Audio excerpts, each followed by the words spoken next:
আলোচনা থেকে বেরিয়ে এবার অন্যদিকে টার্ন নিয়েছে পরীমনি। এক দীর্ঘ স্ট্যাটাসে স্বামী শরীফুল রাজকে উদ্দেশ্য করে ঘৃণা প্রকাশ করলেন এই নায়িকা।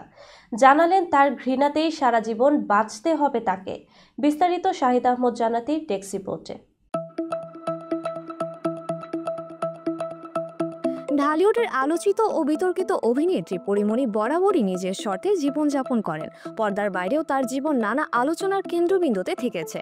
তবে তিনি নিজেকে একজন সংগ্রামী নারী এবং একনিষ্ঠ মা হিসেবে প্রমাণ করেছেন। বিচ্ছেদের পর একাই সন্তান শাহীন মোহাম্মদ রাজ্যকে বড় করছেন তিনি।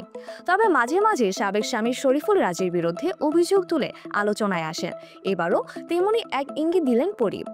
সিনেমার ব্যস্ততার মাঝেও সামাজিক যোগাযোগ মাধ্যমে বেশ সরব পরীমনি। রোববার 23 ফেব্রুয়ারি সকালে এক আবেগঘন ফেসবুক পোস্টে তিনি মাতৃত্বের কঠিন বাস্তবতা তুলে ধরেন।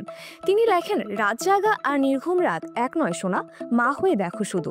সন্তানের গায়ে একটি মশার কামড়ও নিতে পারবে না। আর সেখানে বাচ্চার 104 জ্বর হলে মায়ের যেন দম বন্ধ হয়ে আসে।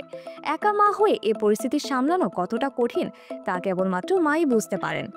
পরের পোস্টকে ঘিরে শুরু হয়েছে আলোচনা সমালোচনা। অনেকেই ধারণা করছেন তিনি পরোক্ষভাবে শরীফুল রাজকে ইঙ্গিত করেছেন। গত বছরের শেষ দিকে রাজকে তার ছেলে রাজ্যের সঙ্গে সময় কাটাতে দেখা গিয়েছিল। সেই সময় তাদের খুনসুটির ভিডিও ভাইরাল হয়। সেই বিষয়টির দিকে ইঙ্গিত করে পরী আরও লেখেন, রাত জেগে নেটফ্লিক্স দেখা, বন্ধুদের সঙ্গে আড্ডা, পার্টি, লং ড্রাইভ বা ফেসবুক স্ক্রলে সময় কাটানো অনেকের কাছেই উপভোগ্য হতে পারে। কিন্তু দায়িত্বের বেড়াজালে আবদ্ধ জীবন তাদের কাছে অসহনীয় ঠেকে। যারা সুযোগ বুঝে সন্তানের সঙ্গে কয়েক সেকেন্ডের ভিডিও রেকর্ড করে মিথ্যা আবেগ প্রকাশ করে সামাজিক যোগাযোগ মাধ্যমে। পরের পোস্টে একা মাতৃত্বের কঠিন সংগ্রামও উঠে এসেছে। তিনি বলেন, একজন মা তিনি শুরু থেকে শেষ পর্যন্ত কি করেন তা ভাবনার বাইরে। যারা প্রকৃত বাবা তারা সন্তানের জন্য সব করেন, সব আগলে রাখেন, কিন্তু আমার সন্তানের জন্য এবং সো-কল্ড বাবা প্রয়োজন নেই। এতদিনে এটা প্রমাণিত হয়েছে। তিনি আরও স্পষ্টভাবে জানান, আমি আমার সন্তানের মা বাবা, কারণ সে সেটাই বুঝে বড় হচ্ছে। কিন্তু আমাকে বোঝানোর মতো তোমার জীবনে আর কিছুই নেই।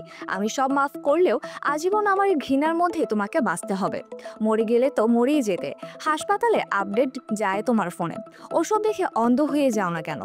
উল্লেখ্য, 2021 সালের 17 অক্টোবর গোপনে বিয়ে করেছিলেন শরীফুল রাজ ও পরীমনি।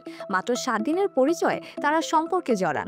2022 সালের 10 আগস্ট তাদের সংসারে আসে সন্তান রাজ্য, কিন্তু এর 1 বছর পরই আলাদা হয়ে যান তারা। এখন রাজ্যকে একাই লালন পালন করছেন পরীমনি।